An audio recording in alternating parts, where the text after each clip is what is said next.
Assalomu alaykum aziz birodarlarim. Videoni keng tarqalishi uchun like bosishni unutmang. Payg'ambarimiz alayhissalom sababchi bo'lgan qilgan bilan barobardir deganlar. Inshaalloh bu sabab siz ham ajrga ega bo'lasiz. Vassalomu alaykum va rahmatullohi va barakatuh. Insonni qo'lidagi mol davlat tijorat qilib topdimi, kasb qilib, mehnat qilib, peshona teri qilib topdimi, hunari bilan bu Alloh taolo unga bergan Allohning moli. Sizni qo'lingizda vaqtincha turgan Allohning moli. Sizdagi sog'lik ham Alloh bergan sog'lik, sizdagi umr ham Alloh bergan umr. Bu bari vaqtinchaga berilgan. Alloh aytadi: "Va anfiqu min malillahi allazi ataakum." Alloh sizlarga bergan molidan infoq qilinglar. Kimning moli bu?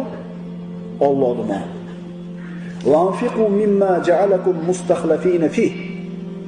U zot sizlarni xalifa qilib qo'ygan narsalarni, ya'ni vaqtincha qo'lingizga berilgan bir kun ertaga yoki indinga sizlar xohlasanglar ham, xohlamasanglar ham boshqalarning qo'liga o'tib ketadigan vaqtincha turgan mol davlatdan Alloh rozi bo'ladigan joyga infoq qilinglar. Qaranglar. Allazina yu'minuna bil g'oyb va yuqimuna as-solata va mimma razaqnahum yunfiqun. Qarang. Hidoyat egalari kim? Bu shunday odamlarki, Qur'on ularga yo'l ko'rsatadi. Endi hidoyat egalari kim desa, namoz o'qiydi, infoq ihson qiladi. G'aybga ishonadi ular. Infoq qilish degani faqat pulni tushunmaylik. Mana muallimlar haqida dars qilganimizda aytdik. Alloh taolo senga birodar nimani berdi? Nima bilan rizqlantirdi desa, ilm berdi senga. Endi shu ilmingni Alloh yo'lida sarf qilsang, senga berilgan rizqdan infoq qilgan bo'lasan. Xuddi shunga o'xshagandek, kasb, hunar egalari, ustalar o'zingizlarning hunaringlardan, qilayotgan ishlardan infoq qilsanglar, Alloh taolo bergan narsadan infoq qilgan bo'lasizlar. Va mana shu hunaringlarga hunar qo'shiladi. Xohlaganlar to'g'ri yo'lda bo'ldi, xohlaganlar zalolatda bo'ldi. Payg'ambarimiz sollallohu alayhi vasallam aytganlar, albatta halol aniqdir, harom ham aniqdir. Bu ikkisini o'rtasida shubhali ishlar bor. Odamlarning ko'plari bu shubhali narsalardan bexabar. Endi kim o'zini mana shunday shubhali ishlardan ehtiyot qilsa, dinini, nomusini omonda saqlabdi. Mo'min banda doimiy suratda halol narsalarga intilib, haromdan taqvo qilishligi, shubhali narsalardan o'zini chetga olishligi zarur bo'ladi. Qaysi bir ishda insonning dunyosiga ham oxiratiga manfaat bo'lsa, qaysi ishda insonning dunyo oxiratiga zarar bo'lsa, shariat shu narsani ko'rsatib bergan. Shariatning asosi, shariatning maqsadi ham insonni dunyoda ham oxiratda ham saodatga yetishligi. Demak, inson shu maqsadda yashaydigan bo'lsa, shariatda ushlamasdan boshqa iloji yo'q. Alloh taolo oxiratni istagan, o'zini roziligini istagan bandalarga yo'lni aniq belgilab bergan. Endi ba'zilar o'ylagandaqa bu shariat islomiy unaqa bir mashaqqatli narsa emas. Alloh taolo bandalarning mashaqqatda bo'lishini xohlamagan. Agar quloq solsanglar, dunyo oxirat aziz bo'laveradi. Payg'ambarimiz sollallohu alayhi vasallam siz bilan bizga nima harom bo'lsa, sunnatda bayon qilib bergan. Aytganlarki, ij'alu baynakum va baynal haromi sitratan min halalin. O'zingizlar bilan harom ishlar o'rtasiga haloldan parda tutib olinglar deb payg'ambarimiz marhamat qilganlar. Halol rizq talab qilishlik, topayotgan mol dunyoyimizda halol bo'lishligiga biz harakat qilishimiz eng zarur farzlardan. Chunki biz agar Alloh taoloning buyurgan barcha farzlarni bajarayotgan bo'lsak, payg'ambarimiz aytgan sunnatlarni qo'limizdan kelgancha qilayotgan bo'lsak-ku, lekin yeyotgan luqmamizda shubha bo'lsa, harom bo'lsa, bu amallarda birortasi, qaytarib aytaman, birortasi qabul bo'lmaydi. Harom yeb, haromdan pul topib qilingan ibodat, qilingan haj, o'qilgan namoz, berilgan sadaqa, tutilgan roza, rahmimiz kelsin o'zimizga. Agar pulimizda shubha harom bo'ladigan bo'lsa, bu amallarda birortasi qabul bo'lmaydi, birortasi bizga asqatmaydi. Chunki innalloha toyyibun la yaqbalu illa toyyiba deb Rasululloh marhamat qilganlar. Alloh pokiza zot va faqat pokiza narsani qabul qiladi. Ya ayyuhar rusul kulu minat tayyibati va amalu solihan. Inni bima ta'maluna alim. Alloh taolo anbiyolarga aytadi, rasullarga: "Ey payg'ambarlar, pokiza narsalardan yenglar va solih amallarni qilinglar. Albatta men sizlar qilayotgan ishlardan xabardorman" dedi. Payg'ambarlarga buyuryapti, haloliga savob amal qil. Payg'ambarimiz hadislarda aytadilar, Alloh taolo payg'ambarlarga nimani buyurgan bo'lsa, mu'minlarga ham shu narsani buyurgan. Talabul halali vojibun ala kulli muslimin dedilar Nabiy sallallohu alayhi vasallam. Anas ibn Malik roziyallohu anhudan rivoyat qilingan hadisda. Halol narsani talab qilishlik har bitta musulmon ustidagi vojib. Ya'ni masjidga kirganda namoz o'qishligimizda qancha bir vojib amallar bo'lsa, shu vojiblarni albatta hammasini bajarishligimiz shart. Agar namozning vojiblardan birortasi tark bo'lib qoladigan bo'lsa, namoz bo'lmaydi. Shundaymi? Endi ko'chaga chiqqandagi qilinadigan vojib ish masjiddagi vojibdan ko'ra qiyinroq, ko'proq. Masjidda faqat o'zingizni kontrol qilasiz, o'zingiz adashmasangiz bo'ldi. Vojibni, farzini, sunnatini hammasini bajarasiz. Endi ko'chadachi? Sahl ibn Abdulloh rahimahulloh shunday deydi. Inson najotga yetmoqchi bo'lsa, 3 ta narsaga e'tibor qilsin. Bor yo'g'i 3 ta narsaga e'tibor qilib qo'ysin, shu odam najotda bo'ladi. Birinchisi, halol yesin. Ikkinchisi, farz amallarni birinchi o'rinda ado qilsin, orqasidan sunnatga ergashsin. Qarang, farz, orqasidan sunnat, halol luqma avval aytilmayapti. Chunki biz aytayotgan farz ibodatlar, nafl ibodatlar agar luqmamiz harom bo'ladigan bo'lsa, qabul bo'lmaydi.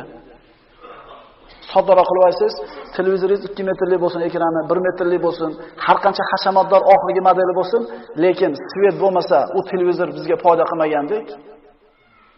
Biz 5 mahal emas, 15 mahal masjidga yursak, yiliga har safar haj qilsak, har dushanba, payshanba roza tutsak, nafl sadaqa qilsak, lekin topayotgan pulimiz harom bo'ladigan bo'lsa, bu amallarning bittasi bizga asqotmaydi. Hozirgi kunda odamlarning holati qanday? Hozirgi kunda ana shu tashqaridan bo'layotgan tashviqotlar, e'tiqodlar ta'sirida eng asosiy narsa qanaqa bo'lsa ham bo'lsa bo'ldi, dunyo bo'lsa bo'ldi degan tushuncha kelib qolingan. Bolasi latoxonada jugara sanatar ekan. Yaxshi topar ekan shu latoxona deylar. Men yetib kelishga qaraganda boshqa ish qilganlardan ko'ra yaxshiroq pul topar. Kam mehnat ser hosil. 500 so'm, 1000 so'm har xil pul topib kelar ekan. Akkelib beradi, hali ota jonivor duoda qilib o'tiradi. Katta-katta duo qiladi, topganiga baraka bersin deydi. Shu odamni qilayotgan ibodatlari xabada bo'ladi. Shu ibodatni harom luqma bilan qilayotgan bo'ladigan bo'lsa. So'rab qo'ying, oqsoqol, qayerdan topyapsan pulni? Nimcha oson topyapsan pulni? Qayerdan olib kelyapsan buncha pulni? So'rab qo'ying rahmatda. O'zingizga rahmingiz kelsin. Halolmi, harommi, bormi? Demak, Alloh yaxshi ko'rgan. Yutuqda shu odam. Endi faqirmi? Demak, shu odam ziyonda. O'lchovlarga nima bo'lgan?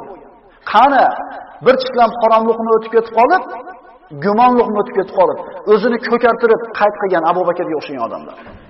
Qani o'lchovlar? Yaxshi hayot nima bilan edi? Iymon bilanmidi? Halollik bilanmidi?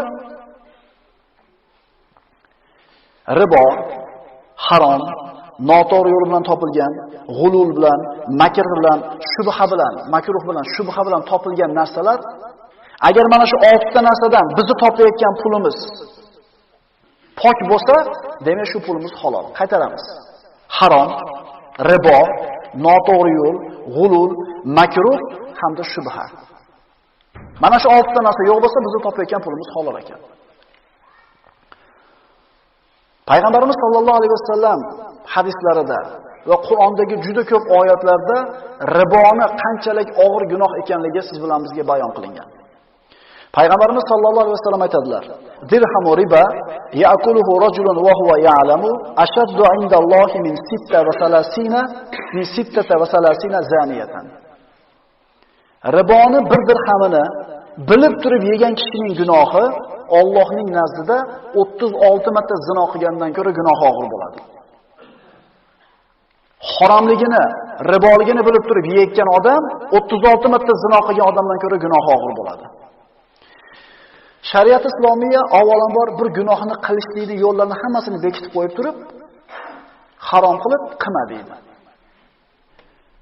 Harom yegan odam hech qachon iymon lazzatini topa olmaydi. Masalan, mana haligi uyda tarbiya borlar haromni ko'rib qolsa, namoz o'qiyotganda imom yig'laveradi. Zo'rg'a o'zim ushlab qoladi, Qur'on eshitib yig'layotganlarni ko'rasiz. Shu biz odamlarda shu Qur'onni eshitib tur, yig'lashlik yo'q-da deysan. Endi ular tushunadi-da, arabda ular deymiz.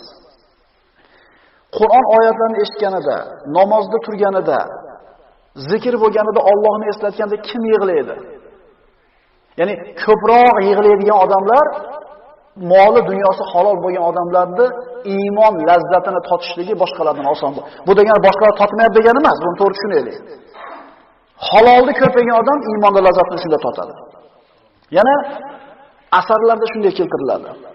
Kim ko'zini haromdan tiysa, nafsini shahvatlaridan qaytarsa, qalbini doim ta'qib qilib kuzatib tursa, yana oxirida halol luqma yesa, zehni va farosati hech qachon xato qilmaydi. Tushunalingmi? Aql hushi joyida bo'ladi degani. Gunohlardan o'zini tiyib, halol yesa, kallasi joyida bo'ladi. Payg'ambarimiz sollallohu alayhi vasallam la yatiyanna alan-nas zamanun la yubalil mar'u bima akhadha al-mal amin halalin am min harom.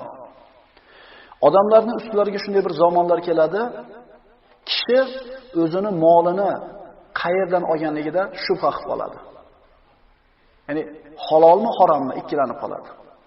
Chunki payg'ambarimiz boshqa hadisda aytganlar, insonlar ustiga shunday bir zamon keladiki, Abu Dovud ibn Majah rivoyati. Yati alan-nas zamanun la yabqa ahad illa akala riba. Sahih hadis. Shunday bir zamonlar bo'ladi odamlar ustida. Ribo yemagan odam qolmaydi dedilar. Sahobalar, "Ya Rasululloh, hammasi yeydimi bir chekkadan?" deganda, "Yo'q. Man lam ya'kul minhu yusibhu ghubaruhu." Yemaganiga riboni chang urib turadi. Ya'ni ribo bilan muomala qilgan odam bilan muomala qilasiz. Riboga guvoh bo'lib qolasiz. Riboda eshitib qolasiz. Ribo bilan shug'ullanadigan odamni uyiga chaqiradi, majbur borib qolasiz. Riboni changi urmagan odam qolmaydi dedilar. Ya'ni ayni zamon shunday zamonlarki, ribo oshkora e'lon qilinadi, targ'ib qilinadi. Tashviqot ketyapti. Ochiq harom narsadan tashviqot ketyapti. Odamlarda ham tashviqchi dunyo bo'lib qolgan. Tijorat ichiga singillab qolsa, qo'lidagi pul aborati ozayib qolsa nima qiladi? Iloji bo'lmay qoldi-da, to'xtab qolmasin deb oldimda, nima qilay endi, hamma qilyapti. O'zi maqsad nima desiz, orqada qolib qolmaslik. Shunday odamlarni men ko'rganman, o'z ko'zim bilan birdaniga zo'r o'tib ketgan. Qimmat mashinalar, zo'r kiyimlar, zo'r bir jihozlar bilan bir 2 yil zo'r yuradi, keyin qolsa yo'qolib qoldi. Ha desa, ham yo'g'ini sotib ketibdi bir yoqqa tijorat degan. Surishtirib kelsangiz, riboga protsentga pul olgan. 20 ming, 30 ming dollarni olgan, uyini zalogga qo'ygan, 20 ming dollar, 30 ming dollar birdaniga ketib qolgan odam nima qiladi? Albatta qimmat. Xullas boydaqa yashaydi 2 yil. Odamni ajabini qo'zg'atadigan narsa shu qo'lga pul olib xor bo'layotganligini ko'rib turib ham odamlar nima qiladi? Hali xuddi bunga tegmaydigandaqa shu musibat. Men shu chap berib yuboraman. Vaholanki sutxo'rlikka qo'lini urgan odamni Alloh taolo o'zi xor qilishini aytgan. Fa'azanu biharbi minallohi va rasuli. Alloh va rasuli tomonidan o'zingizlarga urush borligini bilib qo'yinglar deydi. Alloh va'da qilyapti, xor qilaman deydi. Faqat vaqt. 1 yilmi, lekin xor bo'lishi aniq. Ribo, sutxo'rlik gunoh kabiralardan. Agar bir odamga opa-singlim bilan zino qilasanmi desa, u odamning holi nima bo'ladi? Tepachash tikka bo'lib ketadi. Onang bilan zino qilasanmi desa, ahvoli nima bo'ladi? Insonda aqli bavar qilmaydi bu narsaga.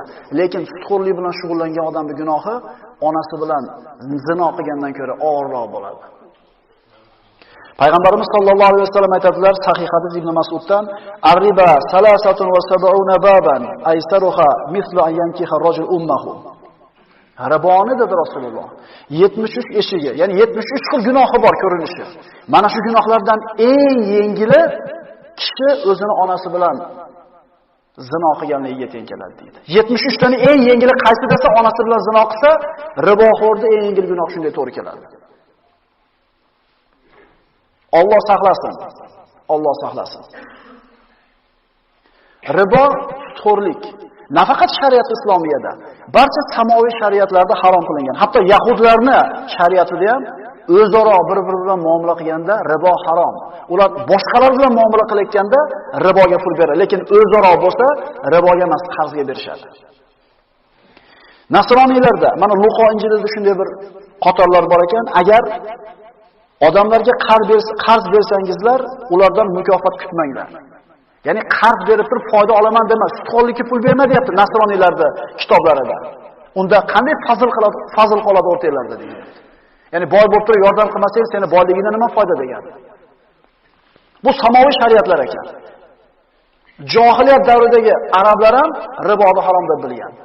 Mana Payg'ambar sollallohu alayhi vasallam tarixini o'qiganimizda shunday bir joyga kelgan ediki, Ka'batullohni ta'mir qilishlikka ehtiyoj tug'ildi. Devorlarning g'ishtlarini yiqitishdi. Endi qaytadan devorni urishga kerak bo'lganda Quraysh aytishdi. Bu Allohning uyi. Bunga faqat halol pulni sarflaymiz, harom pullarni sarflamaymiz. Harom pul nima edi? Mahri bag'iy, zino bilan topilgan pul, odamlarga zulm qilib pul topadigan odamning puli hamda ribo. Mushrik bo'lgan, johil bo'lgan Quraysh arablari ham johiliyatda riboni haromligini yaxshi bilishgan. Shariat islomiyada riboni haromligi haqida qat'iy Qur'onda oyatlar nozil bo'lgan. Ya ayyuhallazina amanu taqulloha va zaru ma baqiya min riba in kuntum mu'minin. Ey mu'minlar, Allohdan qo'rqingiz va agar chindan mu'min bo'lsangizlar, sudxo'rlik sarqitlarini tark qilingiz. Ya'ni odamlarga bergan qarzlaringizdan chiqadigan foydasini olmangiz. Iymonni sharti bo'lyapti. Ey iymon keltirganlar, agar sizlar iymon keltirgan bo'lsanglar, sudxo'rlikni yig'ishtiringlar.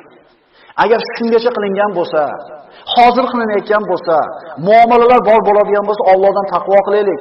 Onasi bilan zino qilgan bilan teng deyapti. Yig'ishtiraylik. Oxiri xor bo'lishiga 1000 marta aniq. Faqat qachon degan savol turib xolos. Fa in lam taf'alu fa'zanu biharbi minallohi va rasuli. Endi agar farmonimizni qilmasangiz, u holda Alloh va payg'ambari tomonidan bo'lgan urushni bilib qo'ying. Alloh taolo o'zi urush e'lon qilishiga aytiladi. Rasululloh sollallohu alayhi vasallam hadisda aytganlar: "Akilu riba mukiluhu va katibuhu va shahiduhu shahidahu idza lamasu zalik. Mal'ununa ala lisan Muhammad va ila yawmil qiyamah." Riboni yeyuvchisi, riboni yediruvchisi, yozuvchisi, guvoh bo'luvchisi Muhammad alayhisolamning tili bilan qiyomatgacha la'natlangan deyilyapti. Shu pul kerak edi, ishora qilib qo'ydingiz. O palonchi o'sha prosentga pul beradi dedingiz, siz ham sheringiz. Addalu ila shay kafalihi. Bir ishga dalolat qilgan odam shu ishni qilgan bilan barobar. Biz eng kamida riboga olyapman desa, riboga beryapman desa, indamay qo'yishligimiz ham rozilik bo'lib qoladi. Eng kamida bu harom, bu narsani qilma, Alloh bu narsani man qilgan deb qo'ymasak, biz ham sherik bo'lib qolishga xavfimiz bor. Mana aytilindi-yu, chang uradi hech bo'lmasa. Hech bo'lmasa eshitasizda prosentga pul olganini. Endi nima qilay, iloji bo'lmay qoldi deydi. Ribo gunoh kabiralardan deb aytdik. Allazina yakuluna riba la yaqumuna illa kama yaqumu allazi yatahabbatuhu ash-shaytonu minal mas. Sutxo'r bo'lgan kimsalar qiyomat kunida jin chalgan majnun kabi turadilar. Jin chalgan majnun kabi turadilar. Bunga sabab ularning bay, oldi sotdi ham sutxo'rlikning o'zi-ku deganlaridir. Ahallallohu bay'a va harrama riba. Nima endi oldi sotdi savdo ham o'sha ribo deganida Alloh taolo yo'q. Oldi sotdini Alloh halol qildi, riboni harom qildi dedi. O'zi ribo haqida alohida darslar bo'lishi kerak. Payg'ambarimiz sollallohu alayhi vasallam davrida bir sahoba 1-2 kilo yangi uzilgan xurmo olib keldi. O'rtaga qo'ydi. Hali Madinada pishib ulgurmagan. Qayerdan oldingiz buni dedi? Uyimdagi o'tgan yili pishgan xurmoni qoqisidan 2 kilo berdim yoki 3 kilo berdim. Uni evaziga yashangadan yangisidan 2 kilo oldim deganda bu ribo dedi. Narsaga bitta jinsdagi narsani o'sha jinsga almashtirishlik ziyodasi bilan ribo bo'ladi. Hozir menga 4 ta pul berib turing, bahorga chiqib 5 ta qilib beraman. Olib borib sot dedi Rasululloh sollallohu alayhi vasallam. Chiqqan puliga o'sha yashangani svejisini olib keldi. Bu nozik joylar juda ko'p. Boshqa fushlarda aytganmiz. Bunda sotiladigan mashina bor. Bunga mashina kerak, sizda ma'lumot bor, informatsiya bor. Shu o'rtada turib qo'yasiz. Ish qilib qo'yasiz. Bizni salaf solihlarimizdan Imom Abu Hanifa, Imom Shofiy, Fuzayl ibn Iyos, Sufyon as-Savri aytgan ekan. Allohni bitta ekanligi haqidagi ilmni o'rganganingdan keyin birinchi o'rinda kerak bo'ladigan narsa oldi sotdini bilishing, taloq nikohni bilishing, hayzni kasbni hukmlarini bilishing degan ekan. Mana savdoga borayotgan birodarlarimiz qancha foizli savdo kitobini o'qigan shariatimizda. Umar ibn Hattob, Ali ibn Abi Toliblar bizni bozorlarimizda shariat ilmini bilmagan odam savdo qilmasini hukm qilgan ekan. Alloh rahmat qilgan odamlar so'rab turadi, bunday bo'ldi, halolmi, harommi deb. Bo'lmasam ketaveradi. O'zi rozi bo'lib berdi deb qo'yadi. Mana sutxo'rlik nima? Sutxo'rlik soddaroq qilasiz, 10 so'm berasiz, bir oydan keyin 11 so'm pul qaytarib beradi. Shu. Foydasi naqd turibdi, foydasi zohir turibdi. Bu insonning ko'zida zohir turibdi. Alloh taolo aytadi: "Yamhaqullohu riba va yurbis sadaqat, vallohu la yuhibbu kulla kaffarin asim." Mana eshitib turinglar. Alloh sutxo'rlikning foydasini yo'q qiladi va sadaqalarning foydasini ziyoda qiladi. Alloh har qanday sutxo'rlikni halol deb biladigan ko'rnamakni va sutxo'rlik qiladigan jinoyatchi kimsani sevmaydi. Alloh aytayapti, sadaqani ajrini, sadaqani foydasini ko'paytirib beraman, sutxo'rlikni yo'q qilaman. Mana yo'q qiladi so'zining ma'nosi dunyoda deydi ulamolar. Sutxo'rning puli ko'p bo'lsa ham barakasi bo'lmaydi. Ibn Abbos aytadi, yo'q qiladi degan maqsad Alloh bu sutxo'rlik bilan topgan odamni namozini, ro'zasini, zakotini, hajini, sadaqasini, hatto sila rahmini ham qabul qilmaydi.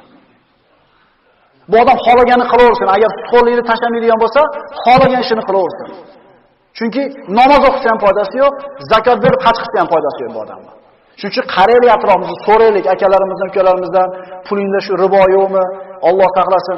Nasihat qilaylik bir-birimizga. Riboxo'r, sutxo'r odamni oladigan jazosi nima? Sumr ibn Jundub roziyallohu anhudan rivoyat qilinadi. U kishi aytadi: Payg'ambarimiz sollallohu alayhi vasallam bomdod namozini o'qib bo'lganimizdan keyin ba'zida sizlardan biror kishi tush ko'rdimi deb so'rardilar. Tush ko'rganlar aytar edi, kunlarda birida yana so'radi. Hech kim tush ko'rdim deb aytmaganida payg'ambarimiz ana shu Isro va Mi'roj darslarida aytganmiz buni. Tush ko'rganligini aytdi-da, tushida mana haligi yetimda molini yegan, gap tashlagan, zinokorlarning qatorida ana shu Isro va Mi'roj kechasida ko'rgan ishlaridan riboxo'rlarning holati haqida bayon qiladi. Rasululloh sollallohu alayhi vasallam ketib borar ekan, u kishini yetalab ketgan ikki kishi bilan osmonga qarab yotgan qorni xuddi bir uyda katta keladigan kishilarni ko'rdi. Ular yerda yotar ekan, Fir'avn xonadoni u yoqqa bu yoqqa tepalab o'tar edi. Mana bilamiz, annaru yuraduna alayha ghuduwa va ashiya. Fir'avn xonadoni qiyomat qoyim bo'lgunicha ertalab bir marta, kechki payt bir marta jahannam o'tiga solib turiladi. Ana shu azobiga borib kelishlik yo'lida ikki mahal ana shu qorni katta kishilarni tepalab o'tadi. Payg'ambarimiz sollallohu alayhi vasallam Jibril, bu qorni katta kishilar kimlar deganida bu sutxo'rlar deb javob beradi. Odamga bitta ta'sir qiladigan narsa, sutxo'rlik qilib shuncha puling bormi qo'lingda, yig'la. Chunki sutxo'rlik qilmaganingda ham shuncha pul bo'lardi ekan qo'lingda. Alloh rizqingga shu pulni yozgan ekan, sen harom tomondan olsan faqat xolos. Agar halol tomonga uzatganingda ham Alloh peshinangga yozgan ekan, bo'lar edi. Endi hamma sutxo'r ham zo'r emas, qarasangiz. Pulini undirib yurganlari bor, prosentiga prosentini qo'shib. Rizq tushunmaganligidan. Alloh taolo sutxo'rlik bilan shug'ullanganlarga va'idni va'da qildi.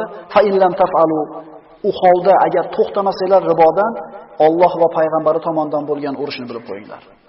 Endi dunyoda 3-4 chaqasi deb turib, arzimagan dunyoda 3-4 chaqasini deb turib, oxiratda abadiy azobga qolib ketishlik aqlli kishining ishi emas.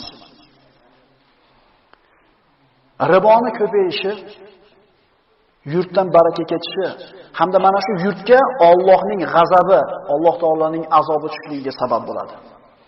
Payg'ambar sollallohu alayhi vasallam aytadilar, agar bir shaharda yoki qishloqda zino va ribo oshkor bo'lsa, ular o'zlariga Allohning azobini halol qilib olishadi.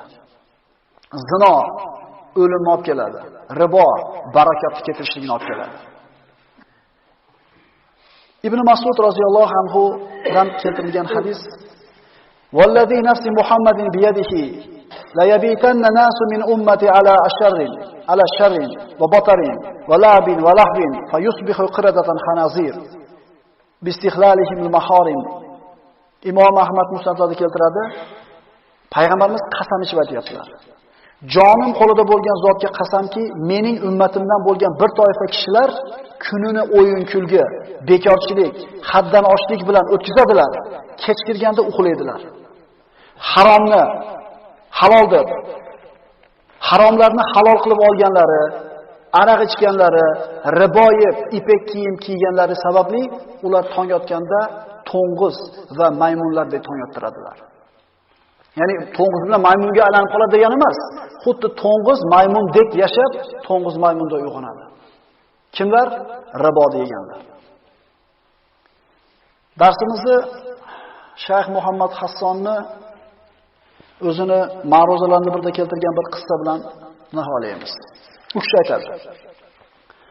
Misrlik katta olimlardan u kishi Mansura shahrida deydi, payshanba kuni, mana kechki payt u kishining darsi bor ekan, payshanba kungi darsimizni boshlashlikdan avval, masjidga chiqishligimdan burun, masjidga chiqishimdan avval meni oldimga bir yosh talaba yigit keldida, qattiq bir yig'lagan, g'amga botgan holatda kirdi. Kirdida shayx ko'pchilikning duosi ijobat. Mana shu majlis, muborak majlisda o'tirgan kishilarni duosi sababli Alloh taolo duoyimizni ijobat qilsin. Otama haqqiga duo qilib bering dedi. So'raganimda otasi vafot qilganligini aytdi. Alloh rahmat qilsin otangizni dedim.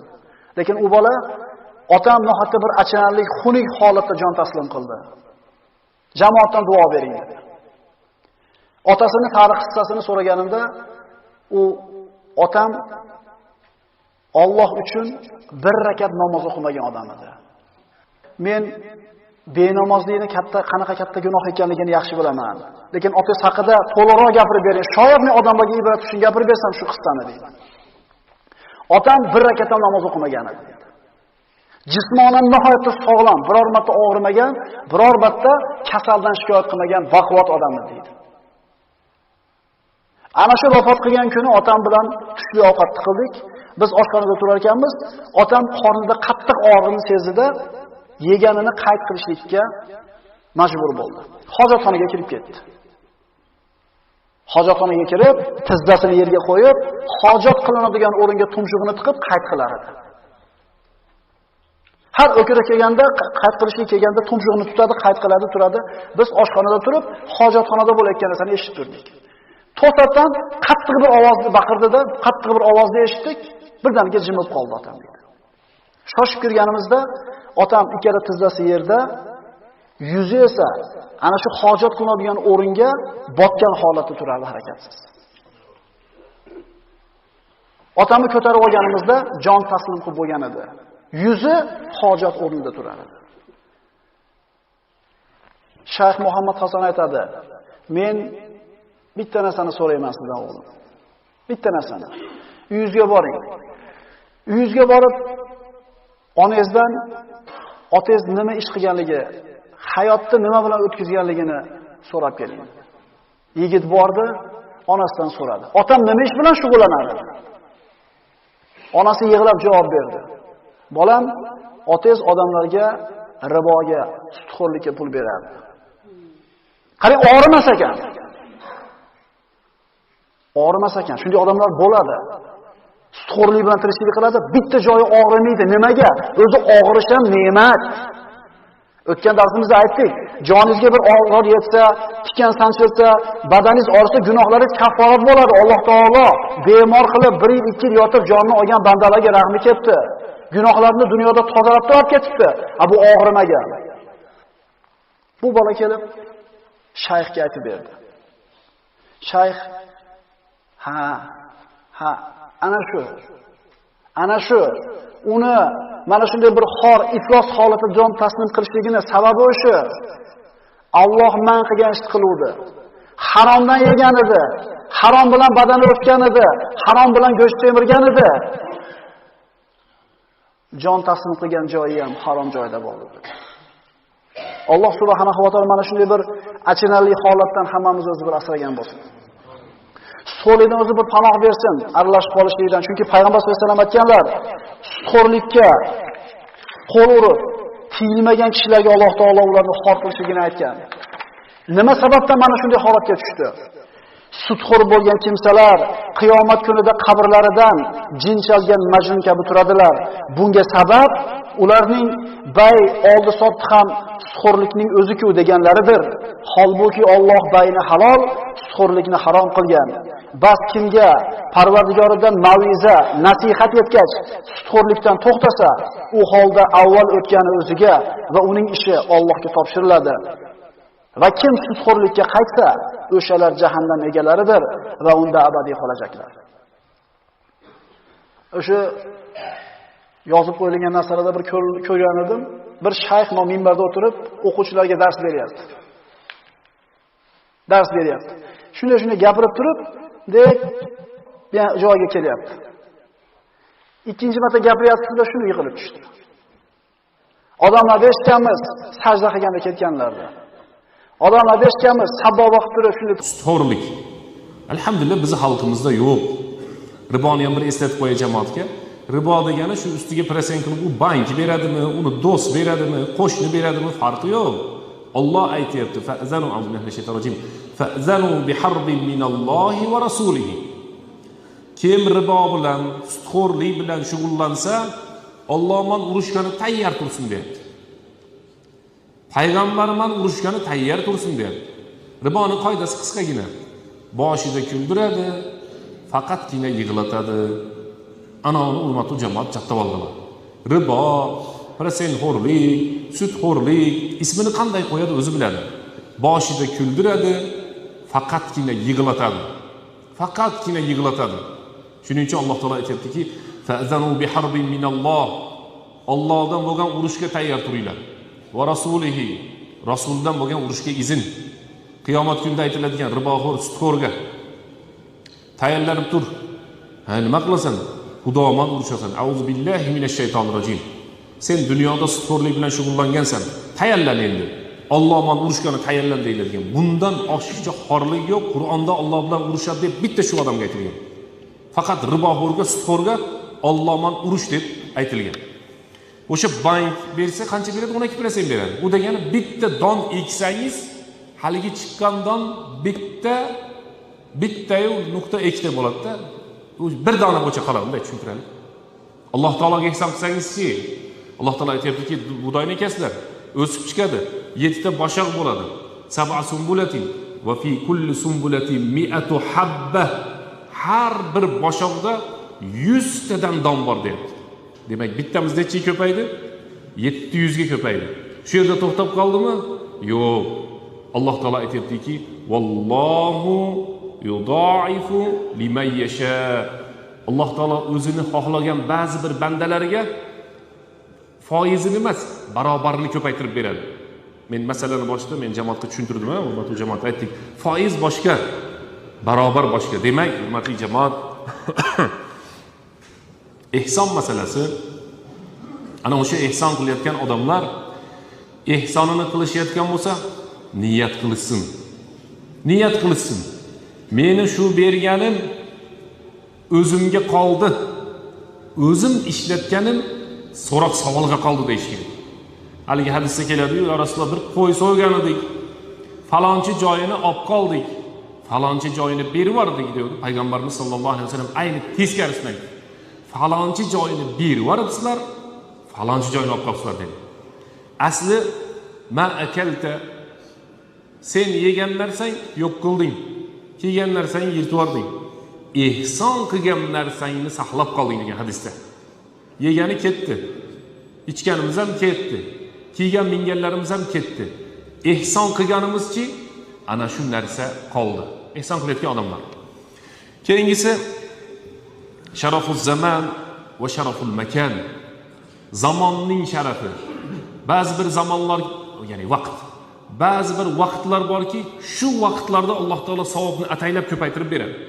Keyingisi sharaful makan. Joylarni sharafligi. Masalan, Payg'ambarimiz sollallohu alayhi vasallam aytibdilarki, qaysi inson uyida namoz o'qisa bitta qazosi bo'lmaydi, qutuldi. Qaysi inson jamoatga kelib namoz o'qiydigan bo'lsa, 25 bir hadisda 27 barobar savobi ko'paydi. Qaysi inson Masjidul Aqso, Alloh taolo ana shu joyga borib namoz o'qishni nasib qilsin. Hech qaysi musulmonlarning diyorida qon to'kilmasin, Alloh taolo saqlasin. O'sha odamlar zulm qiladi musulmonlarga. Alloh taolo ularga hidoyat bersin. Ana Masjidul Aqsoda ham ko'rib qolasizda, hech tinchimaydi ular ham. Musulmonlarda hech gap yo'q. Muslim degani salomat degani, omon degani. Assalomu alaykum degani siz tinch bo'ling degani. Ammo bizga shunday qilishadi-da. Shuning uchun biz doim duo qilishimiz kerak, birodarlar. Duoni esdan chiqarmaylik.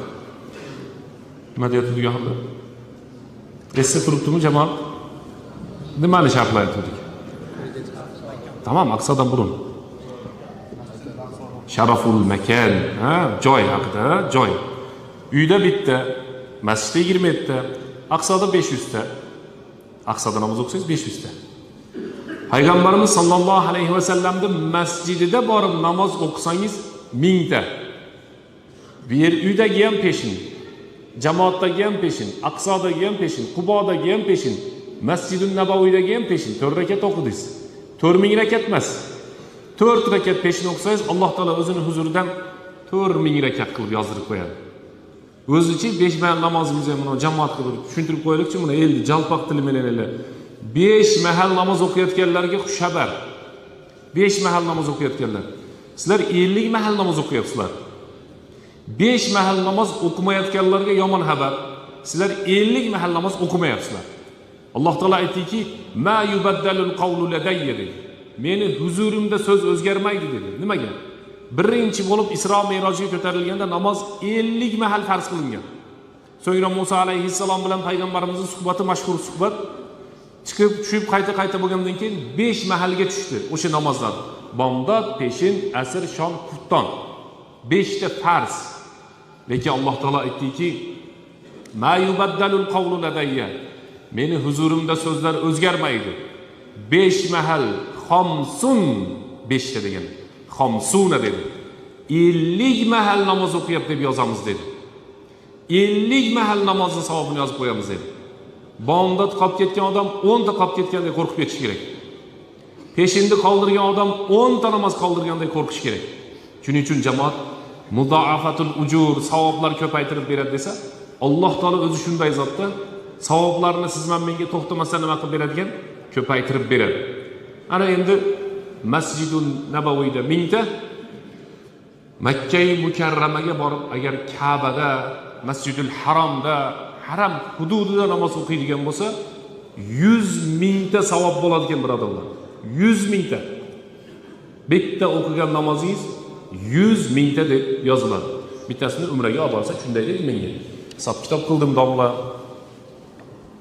Matematika boshqa, shariat boshqa. Shu qoidani ham yodlatirish kerak bo'lyapti jamoatga. Shariat boshqa, matematika boshqa. Matematika ma'lum 2 ga 2 4 va shunday. Shariatda unaqa emas. Bu insonning holati boshqa, bu kishi hamma masala, meros masalasi, hammaning farqi. Al-muhim vaqt qisqaganda. Va nima bo'ldi keyin desam, Moskvada avtobus haydaygan. O'sha Moskvada shu kungi men 50 ga kirib qoldim, endi hisobladim, mayda 100 000 ta ekan, bu yer bunday qisqasi dedi, mayada bir 5-10 rakat namoz o'qib qo'ysam, bu yog'i 100 000 ta chiqdi, bu yog'ini plus minus qildik, qazo tugadi dedi. Yo'q, unday emas. Unday emas. Bo'lmasa nima qilaylik? Bir yilda bir Laylatul Qadr kutib qo'yib yuraylik aytdi. Makruh ekan deb chekib, bo'lsa bo'laveradi ekan deb qilib bu narsalarni. Yo'q, unday emas birodarlar. Al-jaza val ijza, mukofotni qo'shib berishlik bor. qarzni to'lashlik joyida turibdi. Qarzni to'lashlik joyida turibdi. Shuning uchun hadisda payg'ambarimiz sollallohu alayhi vasallam aytadilarki, "Man hamma bil hasanati." Qaysi inson yaxshilik qilaman deb niyat qilsa, niyat qilib birodarlar. Qilmay qo'yavering o'sha yaxshilikni. Niyat ham qilmay qanchalik yo'q. Niyat qilib yuboravering endi. İftarlı beraman shu to'rttasiga berib yuboraman deng. Jumot deb qo'yadi, cho'ralarda bo'ladi. Yana bittasi bor, hozir esim kelmayapti. Shu bir ichi tor, bir niyat ham qilmaydi, shu niyat ham qilib yubormaydi. Ha bir kun mayda osh qilib yuboraman deng, qilib bermay qo'yavering. Vaqt yo'q borgan ham. Niyat qilib yuboringlar, niyat. Bugun talabani o'qiyman, kecha ertamangacha o'qiyman deng. Bir ishingiz chiqib kela olmadingiz, niyat qildingiz. Nima bo'ldi? Payg'ambarimiz sollallohu alayhi vasallam aytadilarki, qaysi inson bir yaxshilikni niyat qilsa, Alloh taolo farishtalarga yaxshilik qildi deb yozib qo'yinglar deydi. Shu yaxshilik qildi shuni. Qaysi inson shu yaxshiligini amalga oshirib qo'ysa, 10 ta yaxshilik qildi deb yozib qo'yinglar deydi. Bir so'm bering, 10 so'mga o'tadi. Hozir ona telefoningizga pul solasizlar bor. 100 so'm solsangiz 95 so'm tushadi. Oxiratga pul solsangiz 100 so'm. Minimalli 1000 so'm bo'lib tushadi. Minimalli 700 ming bo'lib tushishi mumkin. Vallohu yudaifu liman yasha degan Alloh xohlaganiga ziyoda qilib beradi desa, hamma tafsirchilar, hamma hadis sharhlaydiganlar to'xtab qoladi, olimlar. Ha desa, bilmaymiz deydi.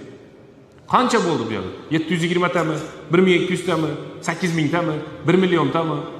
Alloh va'da qilyaptimi? Maydasini va'da qilmaydi Xudo. Biz maydalashamiz. Alloh taolo maydasini va'da qilmaydi. Yudaifu liman yasha deyaptimi? Alloh xohlagan bandasiga ko'paytirib beradi. Payg'ambarimiz sollallohu alayhi vasallam hadisda aytadilarki, kim bir yomonlikni niyat qilsa, niyat qilmanglar yomonlik. Farishtalarga aytadi Alloh taolo, yozmay turinglar. Yomonlikni bajarib qo'ysa-chi, bitta gunoh deb yozinglar deydi. Bu Alloh taoloning rahmatida qarang. Allohning rahmati. Ana roza keldi, Ramazondamiz. Alhamdulillah. Shaytonlar bog'landi, jannat eshiklari ochildi, do'zax eshiklari yopildi va Alloh taolo Qadr kechani oxirgi 10 kunga ham olib kelib qo'ydi. Amallarda ibrati xotimasi bilan. Ana endi amalni qilib olinglar deyapti. Bu dunyoda hech kim qolmagan va hech kim qolmaydi. Allohning sunnati shunaqa. Yo kasal bo'lib o'ladi, yo sopa bo'lib ketadi. Hech iloji yo'q bu narsani. Hozir jamlanib o'tiribmiz. Ayna tilkal jabarut. Kullu hayyin sayamut. Harakatun sawfa tafna. Arab shoir aytayapti. Bu harakatlar to'xtaydi. Ko'zing, quloqing to'xtaydi. Qo'ling, oyog'ing to'xtaydi. Tillaring to'xtaydi. Hamma narsang to'xtab qoladi. Qani harakating? Nimaga harakatlanmayapsan? O'lib qoldingmi? Ha, o'ldi. Qani harakating? To'xtaydi bu harakatlar. Savoblar gapiradi, ehsonlar gapiradi, qilingan yaxshiliklaring gapiradi. Qarindosh urug' to'planib borib qabrga qo'yadi. Darrov orqasiga qaytib kelib o'tiradi uyda. Ana o'sha kunda bizga savob kerak bo'ladi, birodarlar. Shuning uchun savoblarga ko'proq harakat qiladi. Mehmonxona bu yer. Dunyo mehmonxona. Ancha-muncha tanishlarimiz, ular ham mehmon. Kecha yo'q edi, bugun tanishib oldik, ertaga yo'q. Muammo yo'q. Al-muhim, eng muhimi, inson o'zi nafsi uchun harakat qilsin. Savobini ko'paytirsin. Qishloq tilida aytganda, savob bo'ladigan qopi bo'lsa, shu qopini to'ldir qilib savobdan savolsin. Ertaga qiyomatda qabrda o'ziga kerak bo'ladi. Qanday qilsak amallarimiz ko'payadi degan joyiga bir so'zni aytib beramiz. Hurmatli jamoat, ixlos qilsak amalimiz savob ko'payadi. Ixlos qilaylik, Xudo uchun qilaylik. Allohning roziligi uchun qilaylik. Pistonchi rozi bo'ladimi? Pistonchi rozi bo'lsa nima bo'ldi? Biz bir shayximiz aytardi. Sen deydi, mendan rozi bo'lsang nima bo'ldi deydi. O'shunda men jannatga kiramanmi deydi. Tasavvur qilaylik deydi. Sen mendan norozi bo'lib qolding, nima bo'ldi deydi. O'shunda men do'zaxga tushaman? Yo'q. Alloh rozi bo'lsa jannatga kirasiz. Jannatning kalitini Xudo hech kimga bermagan ekan. Ulamolarimiz aytadi, agar jannatning kalitini teshavoyganmi, boltavoygan berib qo'yganda birinchi kirib turib, jannatda oxir yo'q, kengda shunday quplab turib, bo'ldi endi o'zim yolg'iz yashayman degan bo'lardi deydi. Jannat kaliti faqat Allohning qo'lida. Ana Alloh rozi bo'lsa, yo'llaringiz ochildi, ketdingiz. Alloh taolo norozi bo'lsa-chi, hamma maqtayapti, chapak chalib, zo'r, shu yaxshi deyapti. Foydasi yo'q. Nimaga? Hamma narsani hal qilguvchi Alloh sizdan rozi bo'lmayapti. Shuning uchun Alloh taoloning roziligi degan ixlos degan. Ixlos bilan amal qilsak, Alloh taolo savoblarimizni ko'paytirib beradi. Riboni Alloh taolo Qur'oni Karimda harom qilgan, hammamizga ma'lum. A'udhu billahi minash shaytonir rojim. Ahallallohul bay'a va harrama riba deydi. Alloh taolo savdo sotiqni halol qildi, riboni esa harom qildi deb marhamat qilgan. Ribo, ya'ni sudxo'rlikning harom ekanligi qat'iy oyat bilan sabit bo'lganligi uchun kimdir ribo to'g'risida shu oyati karimaning hukmini tan olmasa, iymonidan ayriladi. Nimaga mana shu oyat nozil bo'lgan? Chunki yahudiylar nima degan? Makka mushriklari va hokazolar innamal bay'u mislur riba degan. Payg'ambarimiz sollallohu alayhi vasallam ribo harom deb ta'lim berganlarida riboga ko'nmaydigan, riboxo'r bo'lgan mushriklar va hokazo boshqa din vakillari nima degan? Savdo sotiq ham riboga o'xshagan narsada. Ribo bilan savdo sotiqning nima farqi bor? Savdoda ham bir narsani sotasan, foyda ko'rasan. Riboda ham pulni sotasan, foyda ko'rasan. Ya'ni pulni qarzga berib foyda ko'rasan. Ikkalasi nima farqi bor degan. Ana shunda Alloh taolo nima dedi? Ahallallohul bay'a va harrama riba. Alloh taolo savdo sotiq ishlarini halol qildi, lekin riboni harom qildi. Asosiy sababi illati nimada harom bo'lishini bizga ma'lum bo'lgan illatlaridan biri savdo sotiqda har doim ham foyda bo'lavermaydi. Foyda bilan zararning o'rtasida muallaq turadi. Mana hammamiz deyarli savdogarmiz, to'g'rimi? Kimdir makka jo'xori sotadi, kimdir meva sotadi, kimdir sabzavot sotadi, kimdir poliz ekinni sotadi, qishloq joyda aytyapman endi. Kimdir mol sotadi, kimdir qo'y sotadi, kimdir sotib oladi. Bunda olib qarasa hammamiz shu qishloqda ham sotuvchi, ham xaridormiz. Hatto payg'ambarlar ham oldi-sotdi ishlariga muhtoj bo'lishgan. Kerak bo'lsa payg'ambarlar xosatan tijorat kasbi bilan shug'ullanganlar. Doim ham foyda ko'ra olmaysiz, to'g'rimi? Bir yil shunaqa mevalar zo'r bo'ladi, katta foyda ko'rishingiz mumkin. Bir yil piyoz ekkanlar roza millioner bo'lib ketib qolsa, kelasi yil piyoz ekkanlar molga ham berib tugata olmaydi deb piyozni, sota olmay qoladi bechoralar, qiynalib ketadi. Ha. Savdo sotiq ishi shunaqa. Bir yil chet eldan olib kelgan kiyimlaringiz, liboslaringiz zo'r sotilsa, bir marta olib kelganingiz umuman o'tmay qoladi. Ana shuning uchun savdo halol. Qolaversa savdoda Alloh taoloning shariatiga muvofiq bo'lgan amallar joriy qilinganligi uchun, avvaldan barcha payg'ambarlar shu bilan shug'ullanib kelganligi uchun bu halol. Ribochi, riboda umuman zararning xavfi yo'q. Faqat foyda keltiradi. 100% foyda. Hech qanday unda zarar ko'rilmaydi. Ribo nima degani? Ribo degani eng katta ko'rinishi hozir bular aytib o'tganlaridek, pulni birovga qarzga berib turib, ustiga ustama olish. Kimdir to'y qilmoqchi, 10 million pulga muhtoj. Borib birorta bir puldor odamdan, shaxsdan aytaylik qishloqda 10 million pul berib turgan to'yimni o'tkazib olayin desa, mayli 10 million beraman u necha oyga? Ha bir 6 oyda qaytaraman. 6 oyda qaytaradigan bo'lsang, o'sha 10 millionni 12 million qilib qaytarasan. Yoki 11 million qilib qaytarasan deydi. Haligi odam noiloj, mayli endi 6 oyda bir narsa qilarman. Hozir endi pulga muhtojman-ku, boshqa choram yo'q. 10 millionni oladi, 6 oyning ichida 11 million qilib qaytaradimi, 12 million qilib qaytaradimi, kelishilgan shartnoma bo'yicha qaytarish kerak. Yoki shaxslardan bo'lmasa, ba'zi bir tashkilotlardan oladi. Shu tashkilotlarga borib menga qarz berib turinglar desa, ular tekshiradi, unisini busini tekshirib turib, o'zlarining qonun qoidasiga to'g'ri kelsa, mayli, senga qarz beramiz, lekin ustamasi 10% bo'ladi, 20% bo'ladi va hokazo deb kelishadi. Ana shunda ribo beruvchi ham, riboni oluvchi ham harom ishni qilgan bo'ladi. O'ylamasin oluvchi odam, men majbur bo'lib qoldim, boshqa choram qolmaganligidan oldim deb bahona qila olmaydi. Oldimi, harom yo'lga qo'l urdi. Hech kim hali riboga pul olib foyda ko'rmagan. Aytishlari mumkin, dunyoni tebratib turgan palonchi milliarder ham kredit olib shunaqa bo'lib ketgan-ku. Nimaga ularga yuqqan? Chunki ularning o'zi harom luqma yeganligi uchun haromni tortadi. Biz musulmon haqida gap ketyapti bu yerda. Musulmonlarga ribo hech qachon yuqmaydi. Nimaga? Chunki musulmonning luqmasi halol bo'lish kerak. Musulmonning topgan tutgani haloldan bo'lish kerak. Halol narsa o'ziga haromni qabul qila olmaydi, ammo haromni qabul qilaveradi. Shuning uchun o'zi hayoti haromga to'lib yotgan insonlarga ribo yuqib ketaveradi. Masalan, o'g'rilarni ko'ring, o'g'irlik qilsa yuraveradi, birov bilmaydi, yuqaveradi. Ammo siz bir marta o'g'irlik qilib ko'ring edi, darrov sharmanda bo'lasiz. Nimaga? Chunki siz halolsiz. Tarozidan urayotgan tijoratchilar bor. Har kuni tarozidan uradi, har bir xaridordan uradi, birov bilmaydi, birov janjal ham qilmaydi. Nimaga? Chunki harom yeb ketgan, jasadi haromdan o'sganligi uchun unga harom yuqadi. Ammo siz bir marta tarozida urib qolsangiz, darrov sharmanda bo'lasiz.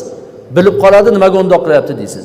Ha siz falonchi urib qolyapti-ku tarozidan, unga indamaysan deb janjal qilishingiz mumkin. Ha sen ham o'shanaqangi harom bilan o'sgan bo'lsang, senga ham indamaymiz. Senga bu yuqmaydi bu. Sen pokiza odamning zurriyotisan. Pokiza dinning vakilisan.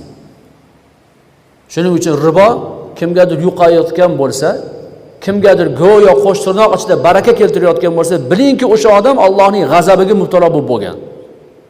Alloh unga arqonni uzun tashlab qo'ygan. Ammo boshqalar ribo oladigan bo'lsa, ishi chappasiga ketishni boshladi. Tamom. Urildi. Moliyaviy tarafdan o'ta gadoyga aylanib qolyapti. Bilsinki, Allohning unga nazari tushib turibdi. Alloh unga haromni yuqishini xohlamayapti. Tezlik bilan o'zini o'nglasin va haromdan qo'lini tortsin. Bu riboni katta ko'rinishi.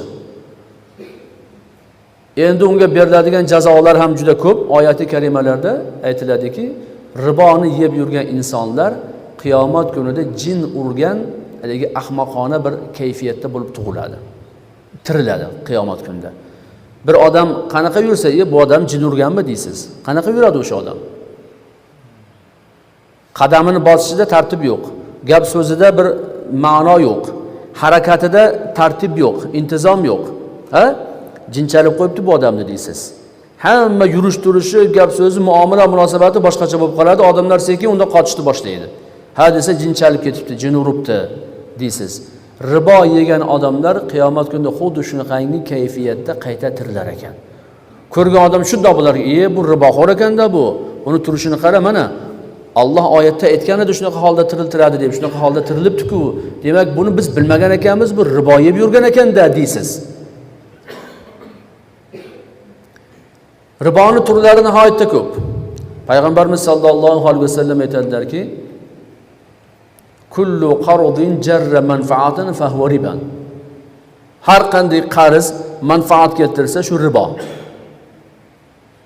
Ulamolar ushbu hadis sharifning sharhida aytadilarki, manfaat deganda umumiy olinadigan bo'lsa, moddiy manfaat, ma'naviy manfaat, jismoniy manfaat, ijtimoiy manfaat va hokazo. Har qanday manfaat keltirsa shu qarz ribo, ya'ni harom bo'ladi deydilar. Misol, sizdan birov kelib haliga aytilgan gap. Boringlar to'y qilmoqchi ekan, 10 million so'm pul so'rayapti. Siz nima deyapsiz unga? Mayli 10 million so'm pul beraman-u, lekin shu mana seni traktoring borda, 1-2 kunga berib turgun, shu traktoringni yerimda haydab olay deyapsiz. Bo'ldi.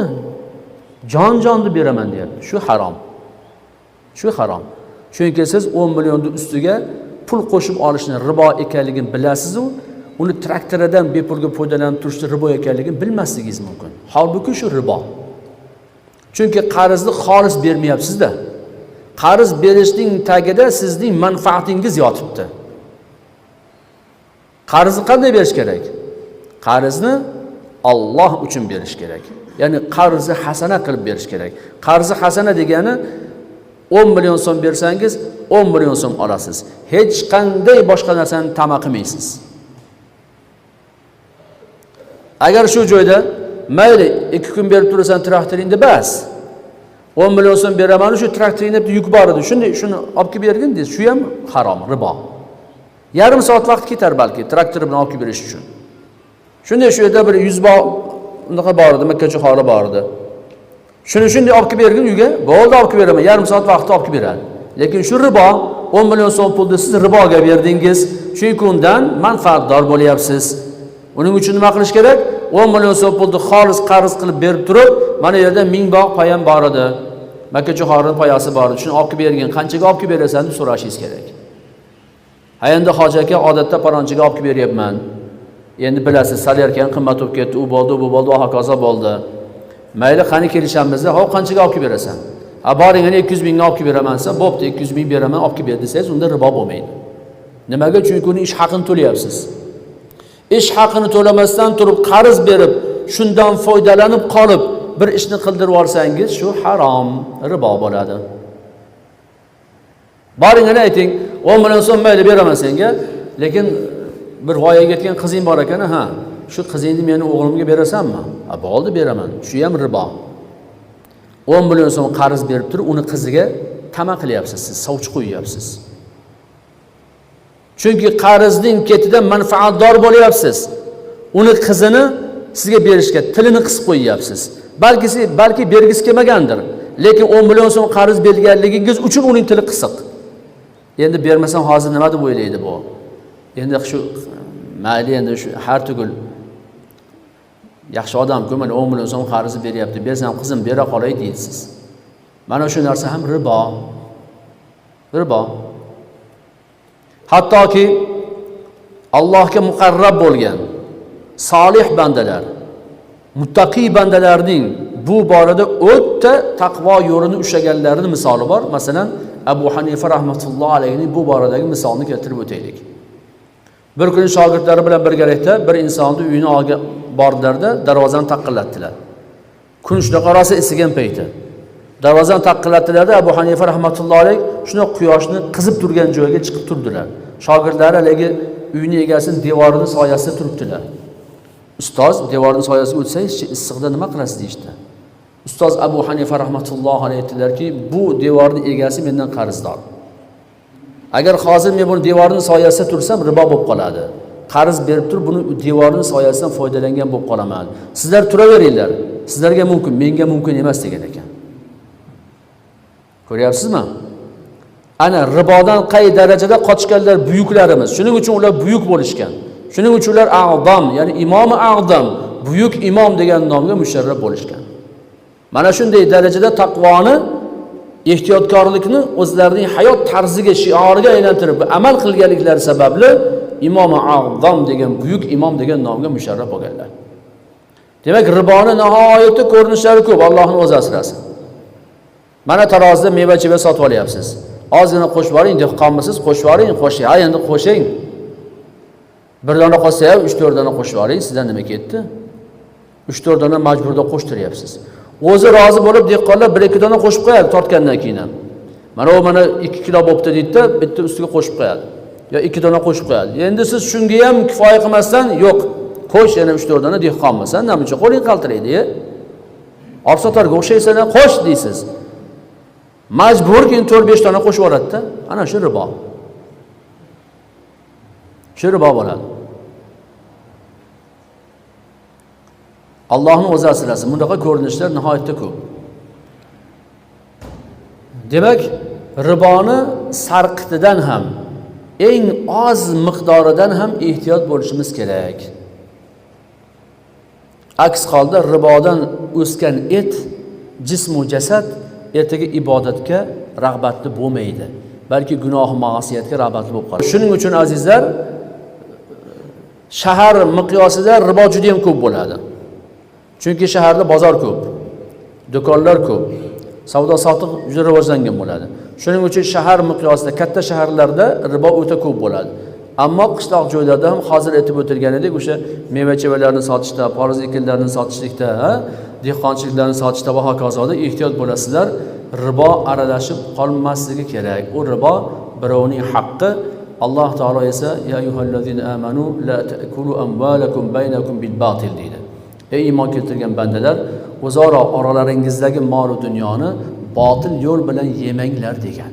O'sha botil yo'l bilan birovni haqqini, birovni molini yeb qo'yishning turlaridan biri aynan ribo. Ribo. Hozir mana bunday shaharlarga tushsanglar, Lombard degan yozuvlarga ko'zlaringiz tushadi, to'g'rimi? Lombard deb qo'ygan. U nima qiladi desa, Lombardga unda kirsangiz aytadi. Pul so'raydigan, qarz oladiganlar kiradi u yerga. Xo'p, qancha pul kerak senga? 10 million pul kerak. 10 million evaziga nimani tashlaysan deydi. Ayollar bo'lsa taqinchog'ini tashlaydi. 5-6 ta ziragini, zanjirini, bilak uzugini va hokozasini tashlaydi, haligilar baholaydi-da, 10 million xo'p, mana bu narsang 11 millionga baholanadi. Qara, mana senga 1 oy muhlatganman, 1 oy muhlatga 10 million beryapman. Agar 1 oyda olib kelib bersang, shu 10 millionni 10 million 500 ming qilib berasan. Agar 1 oyda olib kelmasang, mana u 11 millionlik tilla taqinchoqlaring bizda qoladi, tamom. Bizda qonun qoida shu deydi. U ayol majbur, boshqa chorasi yo'q, chunki boshqa joydan pul topa olmayapti. Majbur bo'ladi 11 millionlik taqinchoqlarini 10 millionning evaziga tashlab keladi. 1 oyning ichida topib olib borsa olbordi. Topib olib bora olmasa-chi 10 millionning o'rniga 11 millionga baholangan tilla taqinchoqlar qoladi. Holbuki u 11 millioni ham noto'g'ri baholangan bo'ladi. Aslida o'sha 11 million bas, bir 15 millionga yaroqli taqinchoq bo'ladi. Lombard uni past baho bilan baholaydi-da, yana urib qoladi. Endi boring ana o'sha ayol 10 million oldi, 1 oyning ichida 10 million 500 ming qilib Lombardga olib bordi, taqinchoqlarni olib ketdi. Shu ham harom, chunki 10 million olib turib ustiga 500 ming qo'shib beryapti. Bu ham ribo. Ularning ham faoliyati harom. Allohning o'zi asrasin. Shuning uchun azizlar, shaxslarning ichida ham shunaqa riboga pul beradiganlar bor. Bundan qattiq hazar qilishimiz, saqlanishimiz kerak. Xuddi jahannamning alovidan qo'rqqandek qo'rqishimiz kerak.